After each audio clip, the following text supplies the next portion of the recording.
Bien, Rafael. Óyeme, hay un problema capital, Rafael. Acontece que en el día de ayer,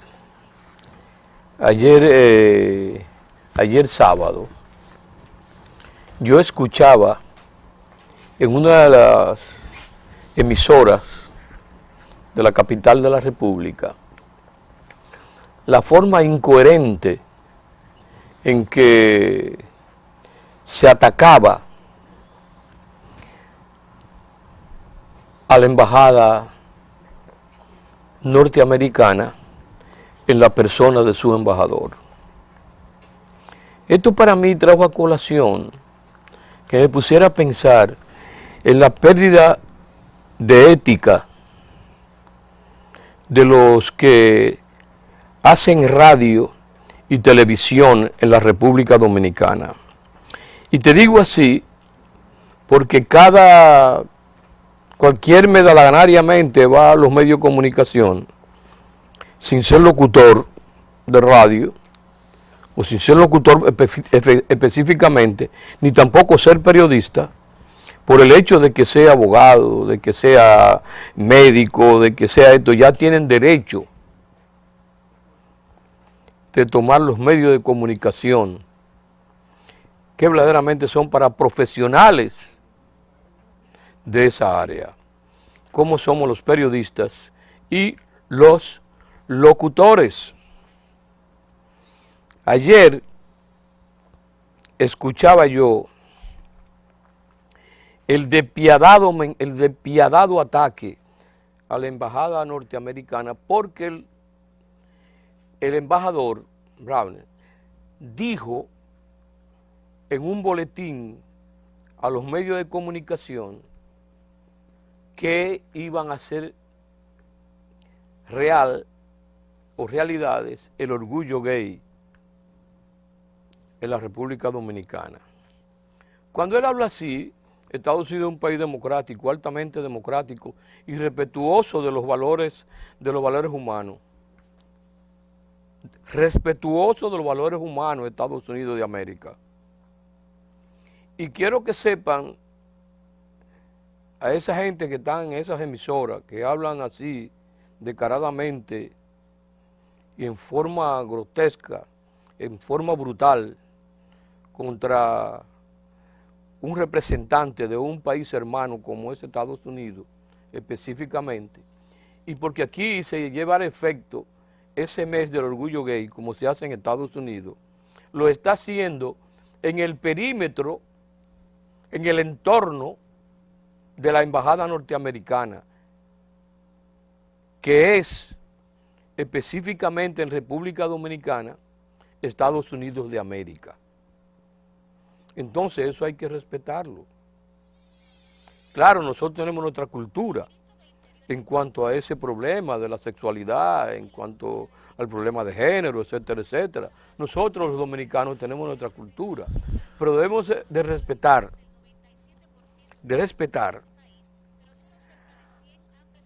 a cualquier ser humano, porque tenemos defectos, tenemos virtudes.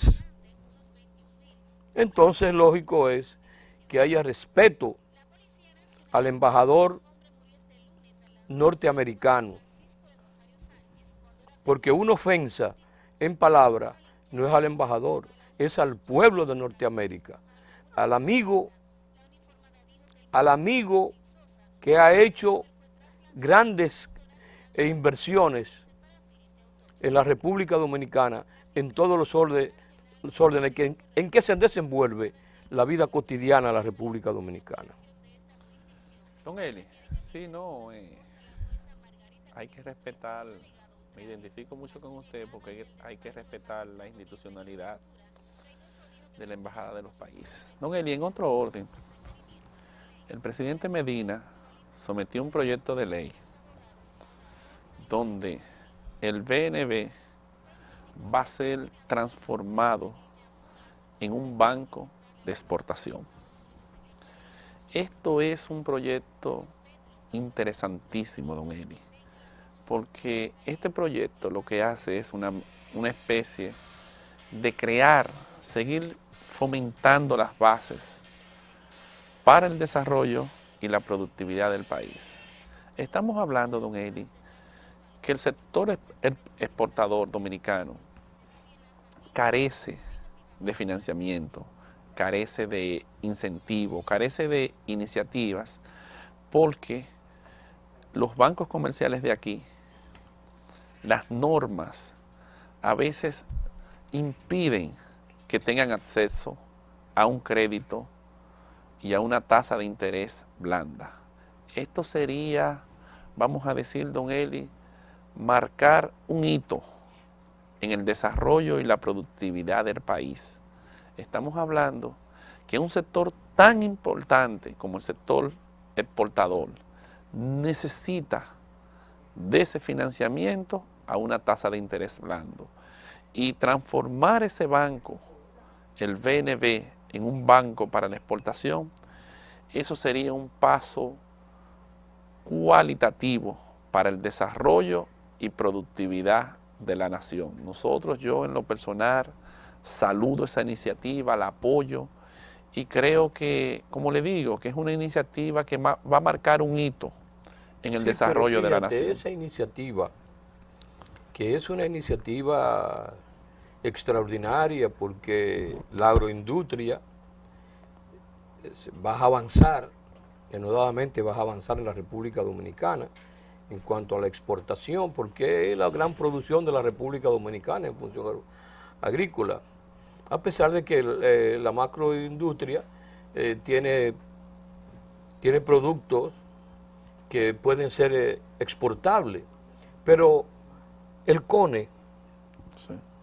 está de acuerdo con la formación, pero que el 10% que va a ir a conformar el Banco de la Exportación de la República Dominicana no se saque De los fondos de pensiones. de los fondos de pensiones. Así, y por eso traje este tema a colación, para hablar sobre ese tema y abundar, porque es importantísimo, don Eli.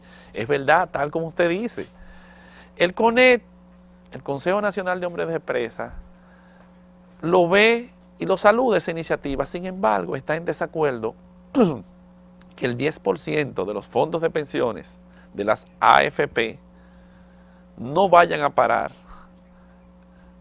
en el Banco de la Exportación. Sin embargo, don Eli, eso es uno de los temas más importantes, porque eso es lo que le da verdaderamente la trascendencia a ese banco. Don Eli, las AFP están obteniendo grandes dividendos, grandes ganancias, recursos cuantiosos.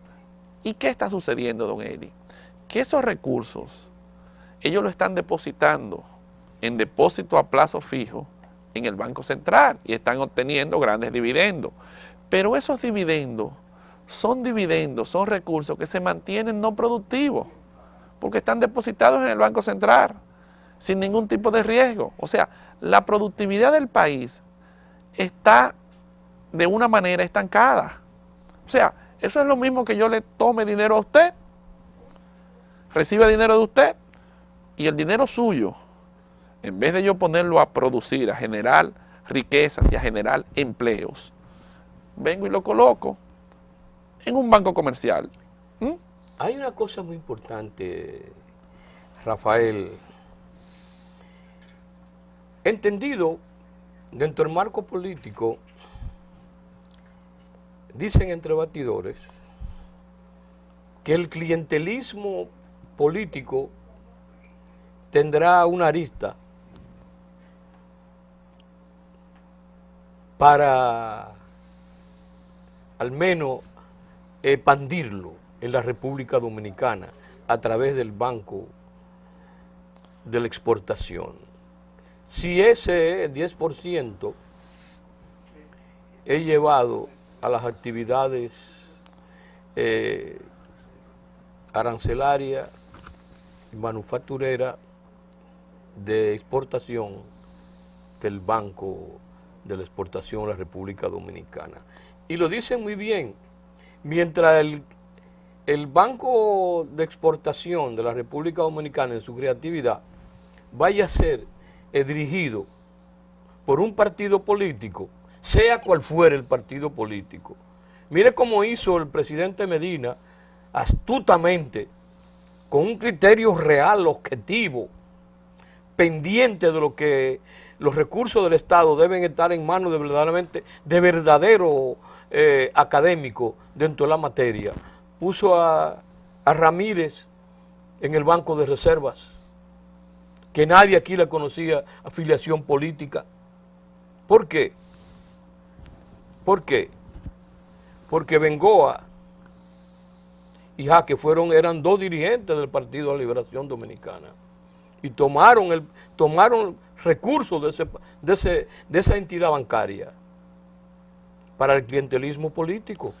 Entonces de ahí donde los entendidos dentro del marco político de la República Dominicana han dicho que ese día, inclusive la voz de alerta del CONEP, es algo muy importante. Danilo tiene que tener el ojo avisor, un hombre claro, un hombre preclaro, como quien dice, dentro del marco político, y como está trabajando con esa gran transparencia en función de los recursos del Estado. Don Eli, yo no sé. Debe tomar en cuenta, digo, estoy seguro que lo está tomando en cuenta, y que de que el proyecto tome en consideración ya la creatividad del banco, va a haber un gerente que no tenga que ver nada con la política, pero que académicamente, dentro del marco de la función económica, sea un hombre fuera del clientelismo político. Sí, correcto. Mire, don Eli, yo no sé, pero yo tengo mis aprensiones. Ahí tengo mis diferencias con usted. Yo pienso todo lo contrario. Yo pienso que el BNB debe estar en manos de un dirigente político. Ahora bien, eso no significa que el dirigente político que se coloque ahí no sea un académico, sea una persona que conoce realmente lo que es la dirección bancaria, lo que es la gerencia bancaria. Ahora, eso de querer que sea ponerle como una especie, una camisa de fuerza al presidente Medina, que si se coloca a un nuevo director o un nuevo presidente del BNB, tiene que ser una persona que no tenga afiliación política. Yo creo que eso, más que todo eso, se ve como un chantaje del Consejo Nacional de Hombres de Empresa. Yo creo que el presidente Medina debe colocar un político. Ahora, lo que tenemos que tomar en consideración es que ese político sea un hombre probo y que tenga un grado académico para poder dirigir una institución eminentemente técnica, como va a ser el Banco Nacional de la Exportación. O sea, y de eso es lo que se trata. Don Elis, vamos a hacer una pausa y volvemos. Ya volvemos.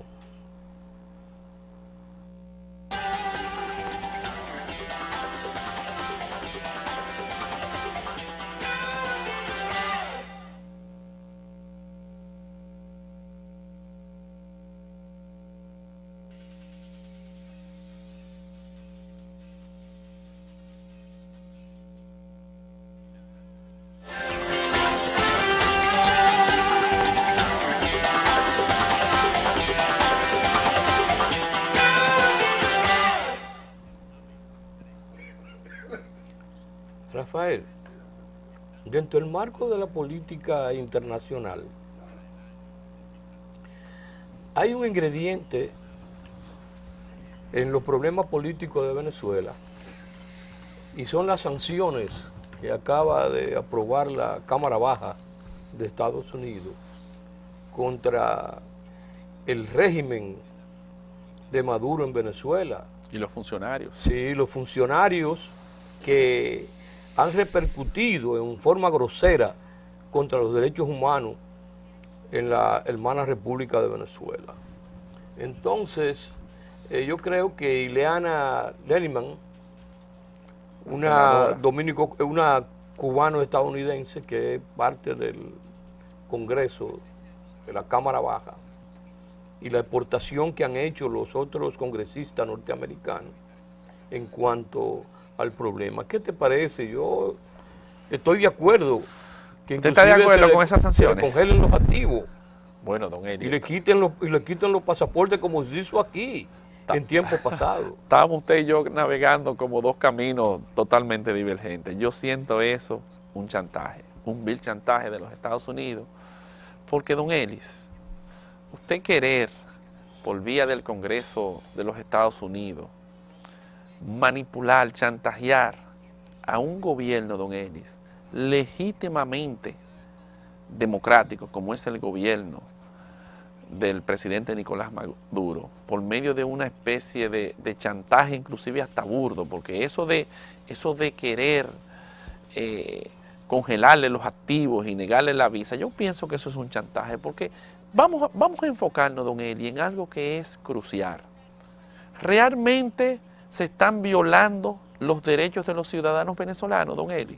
Yo pienso, don Eli, y soy partidario, que lo primero que tenemos que tomar en consideración es que a donde llega mi derecho, no puede ser vulnerar el derecho de los demás. O sea, esos ciudadanos venezolanos que están haciendo disturbios, que están causando violencia, que están protestando de una manera violentamente y causando disturbios, ellos están vulnerando el derecho de los demás ciudadanos. Entonces, usted no puede exigir derecho cuando usted lo que está es propiciando el irrespeto a los ciudadanos venezolanos. Entonces, ¿eso es una violación a los derechos de los ciudadanos? Yo pienso que no. Fíjate, Rafael, cuando tú mencionaste ahorita, donde termina mi derecho comienzan los tuyos, Benito Juárez, una de las figuras más extraordinarias del pueblo azteca en México, ese gran mexicano, ese gran humanista mexicano, que dio a entender en función de los derechos lo que es la inviolabilidad de la vida. Y eso se ha hecho en la hermana República de Venezuela. Cuando comenzaron las protestas por el desabastecimiento alimentario en la hermana República Bolivariana, la represión fue muy dura, trajo como consecuencia que hombres y mujeres perdieran la vida en una forma grosera de las Fuerzas Armadas venezolanas. Llevó la represión y así han sucedido las protestas siempre por algo. O sea que las protestas no han surgido por nada. ¿Y usted Han surgido por la incoherencia de gobierno que ha tenido Nicolás Maduro. Pero don Eli, entonces usted La cree... incoherencia de gobierno, Pero déjame hacerle esta pregunta, don de Eli. administración Está gubernamental. bien, hasta ahí estamos de acuerdo, don Eli, pero yo le voy a hacer esta pregunta. Entonces usted cree que por una incoherencia del gobierno yo tengo el derecho de violentar el derecho de los ciudadanos, don Eli. Contésteme eso, por favor. Mira, no se han violentado los derechos de los ciudadanos. Si se hubiesen violentado los derechos de los ciudadanos en la hermana República de Venezuela, otro gallo cantara. Las diferentes dictaduras que ha tenido el pueblo venezolano ha sabido de una gran manera extraordinaria buscar su libertad. Lo hizo contra Pérez Jiménez en la década de los 50. Y en otros años también con Juan Vicente Gómez también lo hizo, supo Venezuela, fue el pueblo venezolano a través de Rómulo Betancourt, Rómulo Gallego, diferentes hombres intelectuales grandiosos como Rómulo Gallego, que fue el escritor de una forma extraordinaria, trajo como consecuencia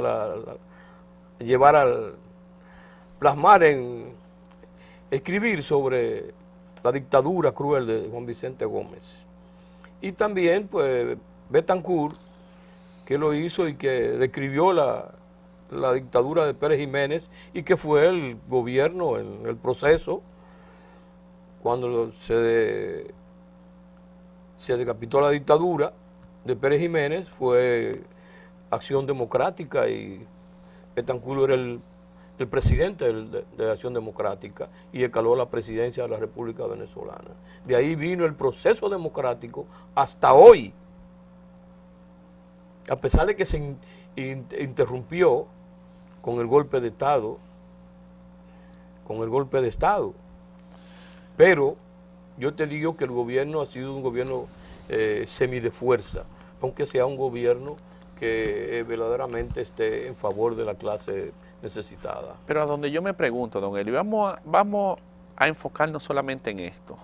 Realmente, don Eli, ¿usted piensa que los ciudadanos venezolanos que están protestando no están violentando los derechos de los demás ciudadanos? Porque esas protestas, uno las ve en televisión, son protestas violentas, don Eli.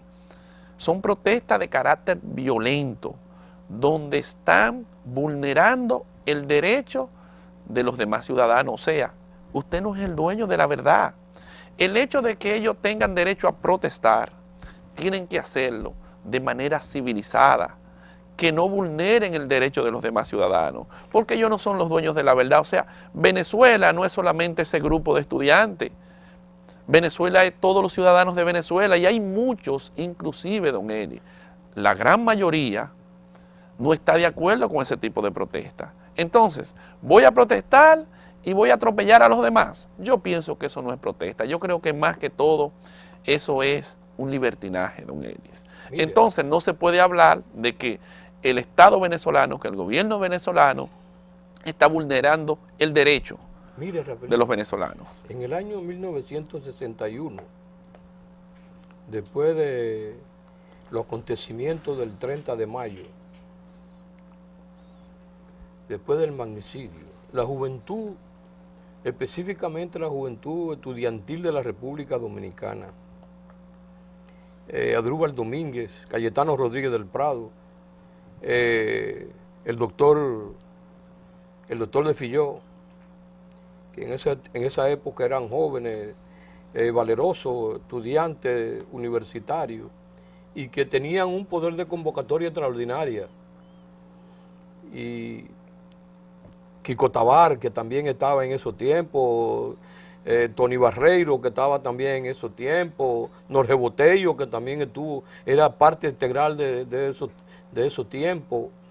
En fin, si te comienzo a decir de esa juventud, son míriadas de jóvenes que tuvieron y hacían convocatoria extraordinaria y que llevaban un efecto verdaderamente protesta. En ese lazo de libertad, de la búsqueda de la libertad, como lo está haciendo el pueblo venezolano, que quiere mayor estímulo libertario, y precisamente por eso será en que se ve los pueblos de América Latina, los pueblos del Cono Sur, en su gran mayoría, pues están en la búsqueda de soluciones a través del diálogo.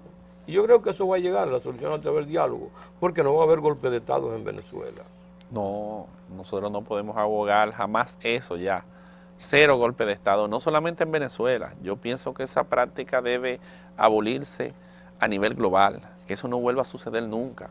Hay que respetar los gobiernos elegidos democráticamente, y los ciudadanos tienen que saber que tienen derecho a protestar, pero la protesta debe de ser de manera civilizada, que no vulnere el derecho de los demás. O sea, todos los ciudadanos que no están de acuerdo con la protesta no deben ser vulnerados sus derechos. Vamos a protestar, pero de una manera civilizada. Yo quería señalar algo muy importante, sí. Y en cuanto al 911. 911, don Eli. 911 sí. En la República Dominicana. Mira, una gran parte de los dominicanos, específicamente aquí en Santo Domingo, han tomado como un relajo,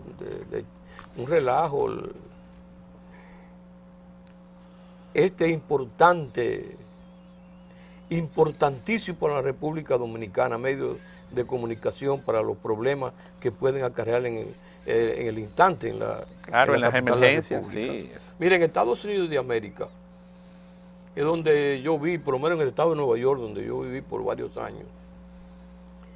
Yo veía allí que nunca nadie optaba por hacer una llamada, ¿oíste? Una llamada que relajara a ese servicio, como lo están haciendo aquí en República Dominicana. Yo abrigo la esperanza de que se hagan las investigaciones y no se tome en consideración cuando se agarre uno, se agarra a cualquiera de esos bandidos, de esos tipos perversos que están haciendo llamadas para molestar a ese organismo. Yo quisiera que las investigaciones den y tomen con la mano en la masa y que la coerción no sea de 3 meses. La coerción sea un ejemplo Sí, de 2 o 3 años. Porque eso es poniendo en peligro la vida humana aquí en la República Dominicana. No me explico cómo y de qué manera los dominicanos tienen una cultura tan perversa de llevar a efecto relajo de esa naturaleza. Yo me identifico mucho con ese planteamiento suyo, don Eli. Yo pienso que los ciudadanos dominicanos debemos adquirir conciencia y saber que ese medio de comunicación para una emergencia como es el 911 es un medio que nosotros tenemos que valorar y bajo ningún concepto permitir que nadie quiera tomar como un relajo ese tipo de comunicación. De manera pues que yo estoy de acuerdo con usted. Del señor presidente de la República, es valiosísimo. El licenciado Danilo Medina, el más valioso que yo he visto en todos los trabajos en función de la salud y de los problemas que pueden acontecer en la vida diaria de la capital de la República, porque es justo y necesario que en el país haya un organismo de esta forma que esté al tanto de los problemas. Mira que comenzaron con los problemas de género y 94 problemas de género se le dieron solución en menos de 24 horas. Es decir que esto va a traer cosas importantísimas. Don Eli, vamos a una pausa y luego volvemos.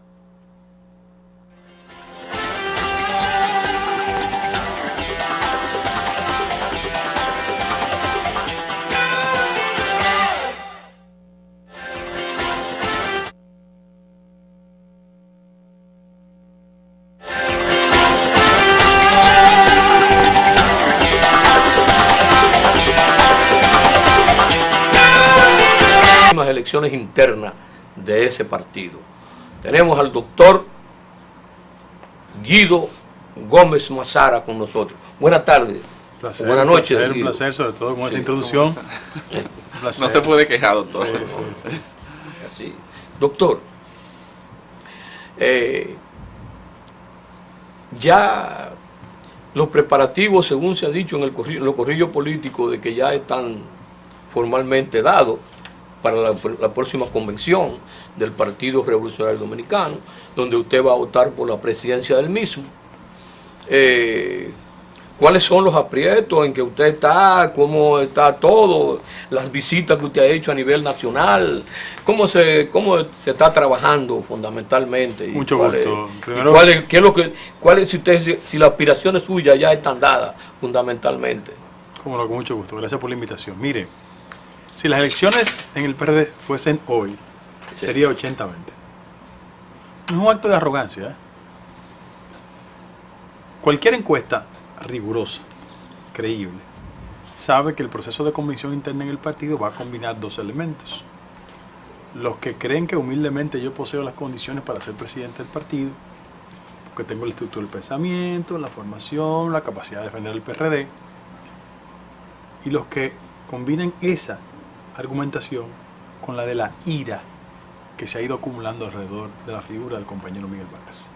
Yo no voy a entrar en detalles de las razones de esa ira, pero la gente lo percibe claramente. Los últimos referentes de medición, Penanchón, Gallup, Centro Económico del Cibao, acaban de arrojar niveles de simpatía hacia su proyecto presidencial. Y en esa dirección yo estoy con la facilidad